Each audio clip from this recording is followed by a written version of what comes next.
From the Center for European Reform, this is the CER Podcast.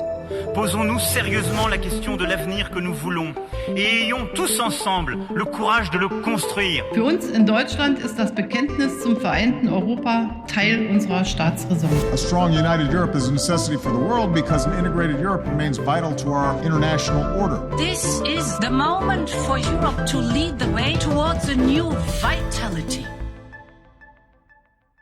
Hello and welcome to the latest podcast from the Centre for European Reform. I'm Ian Bond, the CER's Foreign Policy Director, and it's a little over a year and a half since Russia launched a full-scale invasion of Ukraine. A lot has happened in that time, much of it unimaginably awful for Ukrainians, both military and civilian, who have been on the receiving end of Russia's brutal and indiscriminate assault. But there have been some positive developments in the last few weeks and months. In particular, Ukraine has taken back around half of the territory that Russia occupied in the first weeks of the war, and Western countries and organizations have rallied round to provide weapons and ammunition and financial and humanitarian assistance. And looking to the future, we can see a road for Ukraine to joining the EU.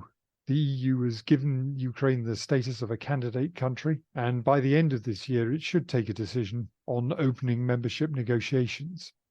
So this autumn may be a crucial period for Ukraine, both militarily and perhaps even more important for the long term politically. So joining me today to discuss the current situation and Ukraine's prospects is Hennady Maksak, the Executive Director of the Foreign Policy Council Ukrainian Prism and the head of the Civic Council under the Parliamentary Foreign Affairs Committee in Ukraine.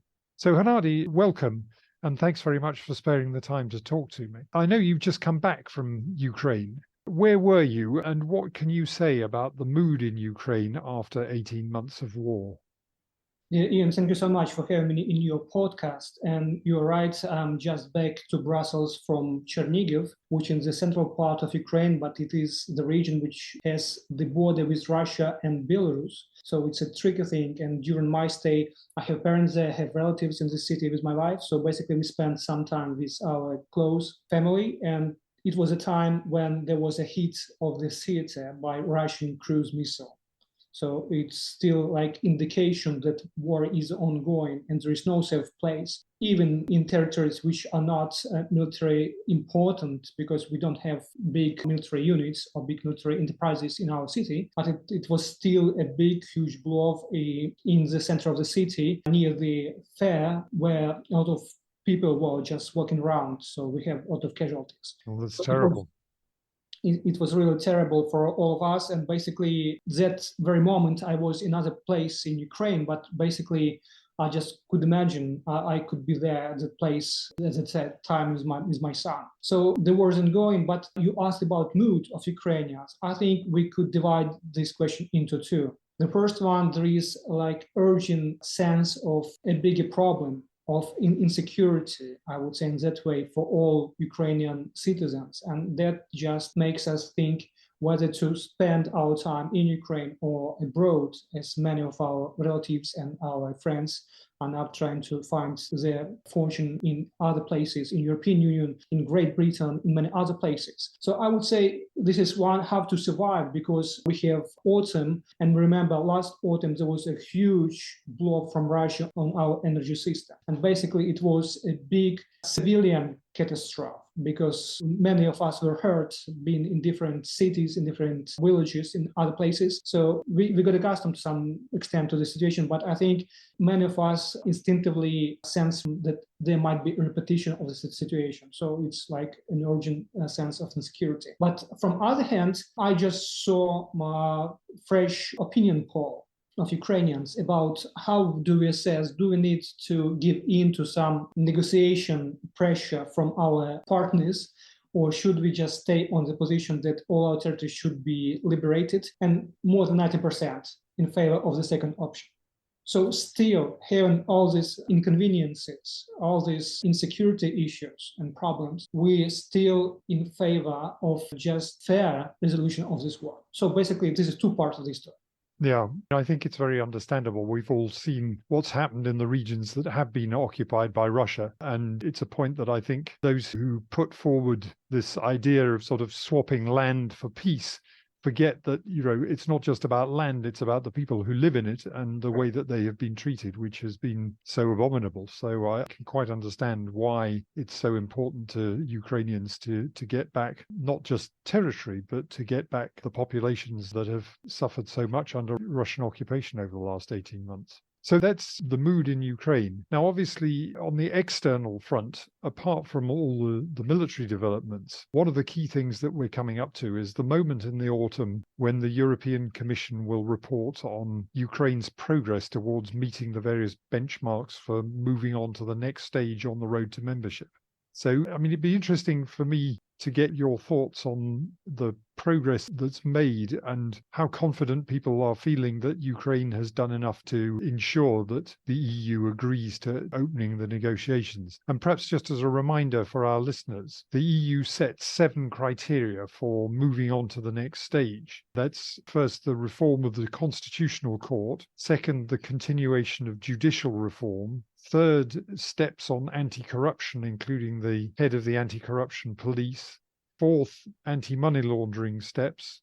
Fifth, the implementation of the anti-oligarch law. Sixth, the harmonization of audiovisual legislation with European legislation, which is about media plurality and that sort of thing. And seventh, changes in legislation on national minorities. And I think the last informal account by the Commission of how things were going suggested that progress was being made on a number of these, but that there was still some way to go before they were all fulfilled. But how does it look to you? Where do you think the main progress has been made, and where do you think the main problems still remain? I would rather also divide into 2 parts my answer. The first one, this is prehistory, pre-war track of Ukraine on our European path and after February 2022. It would be fair to say that Ukraine has accomplished a number of commitments on our track to European integration prior to big war, as we say. But still some lingering problems remained.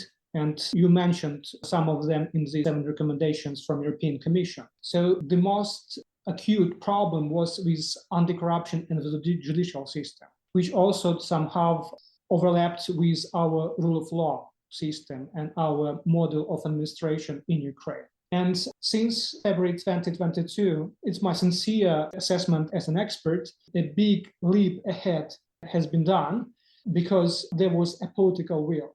Let us just start from the moment that in the first days of full-scale aggression, there was a big informal meeting in Office of President, and there was discussion, debate, what to ask from our European partners, from the European Union. Weapons, financial support, some humanitarian support were on our radar.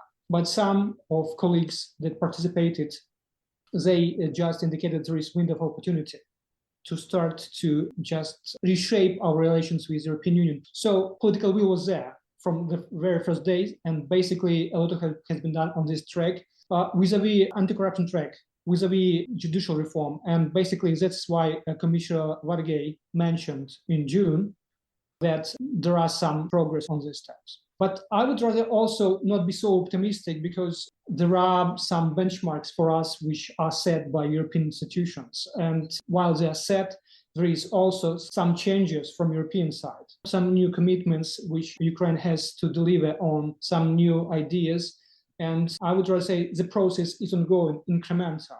We're still in the half of our journey to achieve all the implementation of the 7 steps. But I have honest and sincere hope that in December 2022, European Council will adopt fair decision about open negotiation. We are aware of the fact that open negotiation is not the membership per se. It is only the start of a long negotiation process, but this is very important for Ukrainians. And you mentioned Ukrainians and how they estimate. I would say that Ukrainians cherish European integration dream. And as I said, it was in relation to our fight with Russia, 90% plus in favor of liberation of all the territory. But the same scores go to European track. more than 90% for membership in the European Union, because this is not only membership, this is like change of the civilization model for Ukraine. And basically it's something which matters for all of us. So I think this is very important. So to cut long story short, we still have some steps to implement. But on each of every out of 7, we have some deliberations made from February 2022.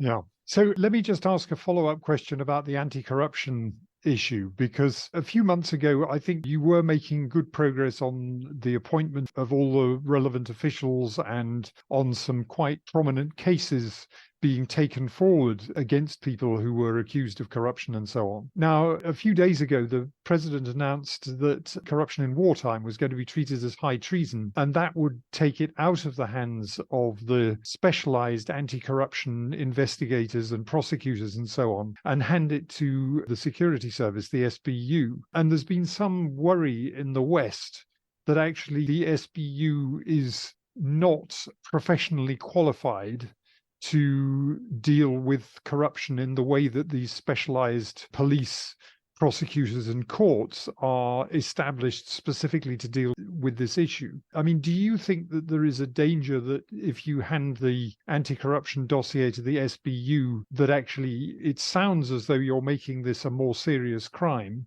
but in reality you're making it less likely that people will be successfully prosecuted? Or have we misunderstood in the West? Ian, I would rather carefully assess Zelensky political declarations on the stage of declarations. If there are some legal steps implemented on this issue, then we could try to think about these interesting deliberations. But I would rather say it is irony, because SBU is also a part of our reform story. SBU has to be reformed in order to just be in line with our NATO standards and our NATO commitments. So I think it's premature for us to think that this institution, this law enforcement body, capable of dealing with these issues. And from other hand, I would say that we have rather good track on anti-corruption. We have new appointments, we have new commissions for selections of top officials for anti-corruption bodies that were enforced just after February 2022. But just overnight to change it for political reason, I think it is still not a good move for Zelensky's office. So I think it should be estimated or characterized as a political declaration. As simple as that. So let's stay on the track we have on this anti-corruption recommendation we've made. But just to complement on anti-corruption, we still have some corrections from European side. From one hand, it's understandable movement because European Commission wants us to be more clear and transparent in this way, because we know the situation with some Central European member states. We still be member state, but they have a lot of problems with their rule of law and justice system. So I would say this is legitimate ask or request from European side. But to change these recommendations in process, this is not a good sign. And basically it was also communicated from Ukrainian partners to our European partners that, okay, let's just agree that we do this part of our job. So this is something also to keep on our radar. And another point, civil society, anti-corruption society is very vocal in Ukraine. And we're trying with partners. Our think tank is not part of this anti-corruption constellation, but our partners trying to press on different issues to advocate. And now there is a big civic plea to open electronic declarations of top officials, which is also part of our communication story with the European Union. So I think we are on good track on that. But I would say that at this moment, we have to separate political declarations and the steps we have to do under this track. Yeah, I mean, that's quite interesting. I mean, I'm glad you mentioned there the civil society organizations that are fighting against corruption, because I think they are an extremely impressive group. I've met some of them on their visits to London. And I think in many respects, thanks to the efforts of civil society, Ukraine has managed to push ahead of some, well, not just Central and Eastern European countries, but even countries further west in Europe, with some of the steps that you've taken, like the ProZorro public procurement system, which is very transparent and makes it much harder to indulge in the kinds of corruption that were quite common in the past. So I think there's been a lot of progress there. I want to go back to something that you said about the incredibly high level of support for European integration in Ukraine. And on the one hand, it's very understandable. On the other hand, it's also quite astonishing that it's at such a high level. But I wondered whether the disputes that Ukraine is involved with at the moment with Poland and some of its other neighbors over the export of grain, with Poland and other countries complaining that Ukrainian grain is distorting the market in their countries and getting the EU to impose restrictions on the export of Ukrainian grain. Is that damaging people's view of the EU? Are people seeing that as unfair treatment? My take on that Ukrainians are not deeply engaged in this kind of narrative, in this kind of debate about Poland's role, about Poland's not conducting very constructively towards Ukraine. So Poland, from other layers of our relations, is the staunchest partner when it comes to our security domain. Yeah, I mean, they've provided a lot by way of military assistance, and yeah, I can understand that. So yeah. I think that the positive effect overlaps all these negative trends which are now we're witnessing in our neighboring country. On expert level, we do see that Poland is approaching election time. And this is one of the very important issues on the agenda when it comes to conservative constituencies. So I think that it is, for us, it is clear, but from other hand, it also poses a dilemma because we see that Poland just taking this position, it runs counter European legislation. This is yet another issue, another sign have to conduct for Ukraine, have to be involved in that. And I think this is a good track that we're trying to communicate with European institutions. We're trying to say, okay, colleagues, there is a dispute between our neighbors, and it's also part and parcel of our association agreement and the DCFTA, which is part of that. So let's decide constructively on that. And I think that some decisions, some ideas are there, although we understand that after elections in Poland, situation might differ. But at this moment, we just see is that there is such a problem. But Ukrainians, I would say, they still assess more positively Poland because basically they have done huge job for Ukraine.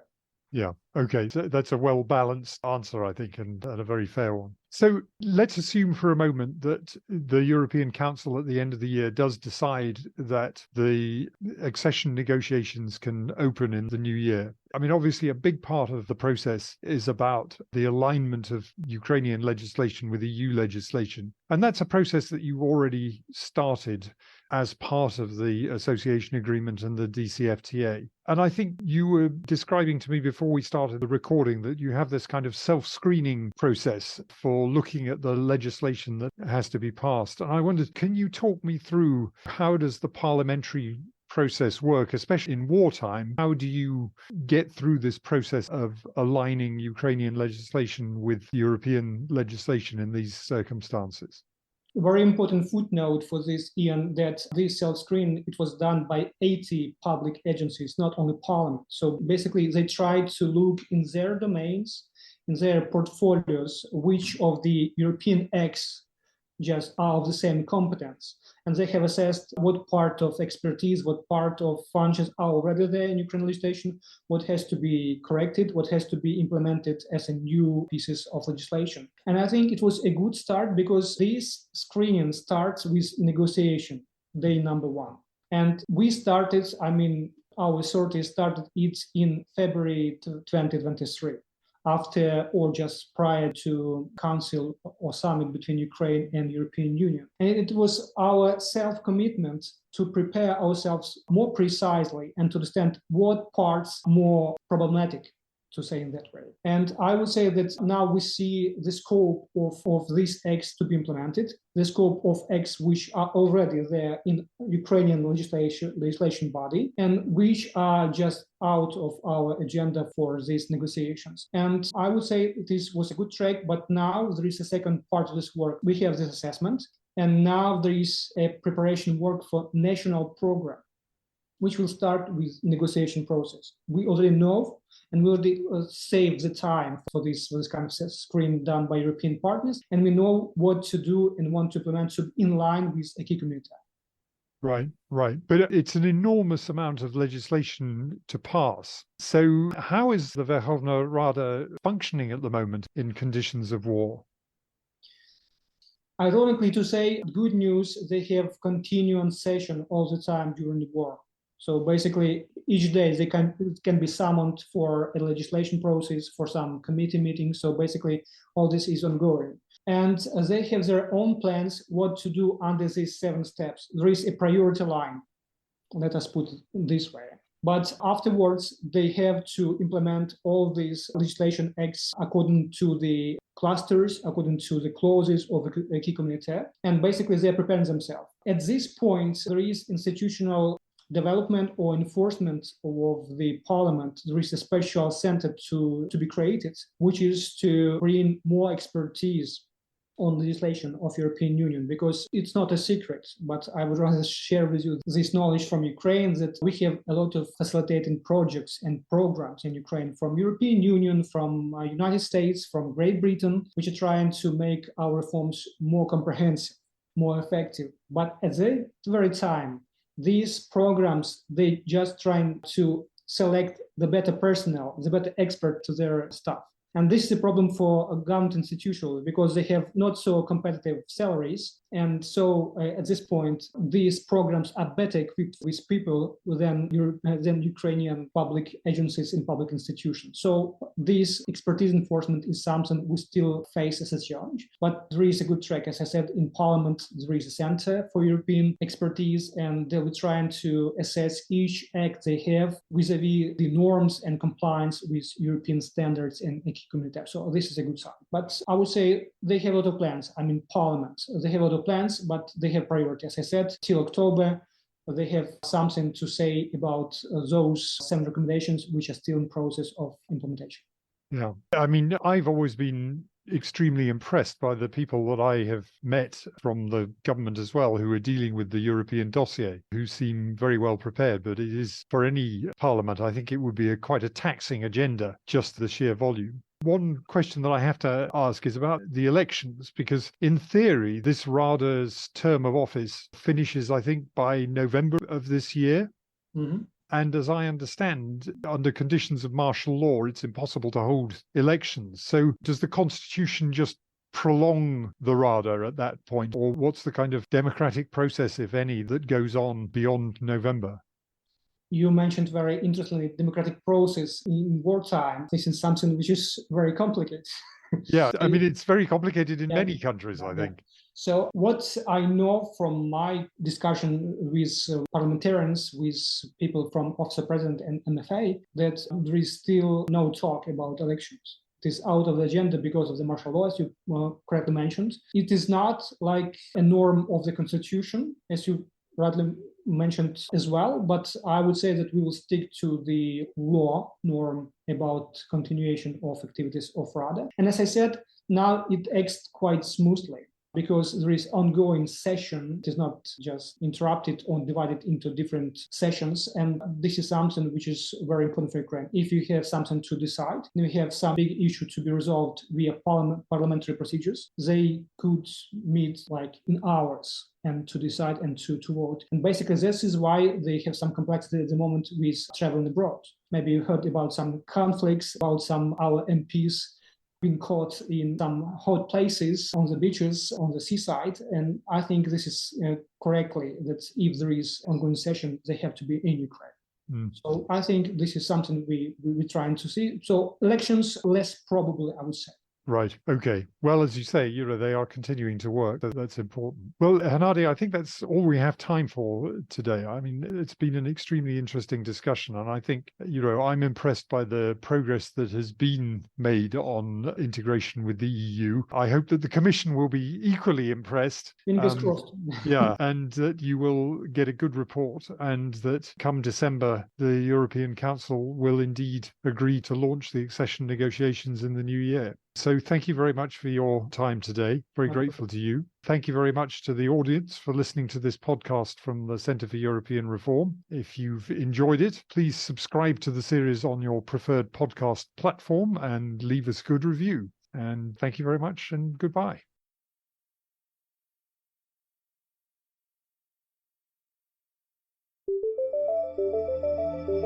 Thank you for listening to the CER Podcast.